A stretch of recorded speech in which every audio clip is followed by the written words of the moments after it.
വിവര പൊതുജന സമ്പർക്ക വകുപ്പിന്റെയും ജില്ലാ ഭരണകേന്ദ്രത്തിന്റെയും വിവിധ വകുപ്പുകളുടെയും ആഭിമുഖ്യത്തിൽ നടത്തിയ വായന മാസാചരണം സമാപിച്ചു.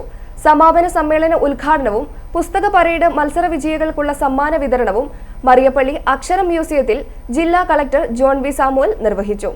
വായന ഡിജിറ്റൽ രൂപത്തിലേക്ക് മാറിയതോടെ അറിവ് തേടി അലയേണ്ട കാര്യമില്ല. ഇപ്പോൾ ഡിജിറ്റൽ യുഗത്തിലെ വായന മോശമായി ചിത്രീകരിക്കരുത്. അത് ഇഷ്ടപ്പെടുന്നവർ അങ്ങനെ തന്നെ വായിക്കട്ടെ. വായനയ്ക്ക് അവസാനം വന്നിട്ടില്ലെന്നും ജില്ലാ കളക്ടർ പറഞ്ഞു. ഇന്നത്തെ ആധുനിക സമൂഹം പുസ്തകങ്ങൾ ഡയറക്റ്റ് വായിക്കുന്നതിന് പകരം അവര് ഡിജിറ്റൽ യുഗത്തിലാണ് ഇത് മാറിയത്. പ്രത്യേകിച്ച് പുതിയ തലമുറ ആ തലത്തിലുള്ള വായനയ്ക്കാണ് അവർക്കിഷ്ടം. പുസ്തകങ്ങൾ കൊണ്ടു നടക്കേണ്ട പ്രശ്നമില്ല, ചുമക്കേണ്ട ഇല്ല, അതിലുള്ള എല്ലാ കണ്ടന്റും അതുപോലെ തന്നെ നമുക്ക് ലഭിക്കുന്ന ഒരു അവസ്ഥ ഇപ്പോൾ ഉണ്ട്. അത് കൂടുതൽ കൂടുതൽ പ്രയോജനപ്പെടുത്തണം എന്നാണ് എനിക്ക് നിങ്ങളോട് പറയാനുള്ളത്. പുസ്തക രൂപത്തിലാണ്, അക്ഷരങ്ങളെ ഇൻ ബ്ലാക്ക് ആൻഡ് വൈറ്റ് ആയിട്ട് ആണ് നിങ്ങൾ വായിക്കാൻ ഉദ്ദേശിക്കുന്നെങ്കിൽ അതും നല്ലത് തന്നെയാണ്.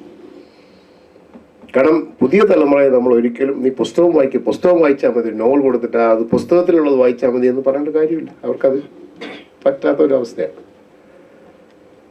എന്നിരുന്നാലും നമ്മളെ കുണ്ഠിതപ്പെടുന്ന പോലെ വായനയ്ക്ക് ഒരു അവസാനം വന്നിട്ടില്ല.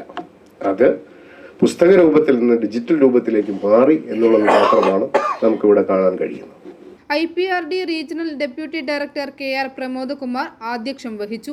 SPCS ഭരണസമിതി അംഗം ഡോക്ടർ MG ബാബുജി മുഖ്യപ്രഭാഷണം നടത്തി. ജില്ലാ ഇൻഫർമേഷൻ ഓഫീസർ A അരുൺകുമാർ, സാക്ഷരതാ മിഷൻ ജില്ലാ coordinator doctor VV Mathew, Aksharam museum special officer S Santhosh Kumar എന്നിവർ പ്രസംഗിച്ചു. വായനാ മാസാചരണത്തിന്റെ ഭാഗമായി സ്കൂൾ കോളേജ് വിദ്യാർത്ഥികൾക്കായി നടത്തിയ പുസ്തക പരേഡ് പുസ്തകാസ്വാദന മത്സരത്തിലെ വിജയികളായ സ്കൂളുകൾ കളക്ടർ ജോൺ വി സാമുവലിൽ നിന്ന് പുരസ്കാരങ്ങൾ ഏറ്റുവാങ്ങി. I4A news, Ettumanoor.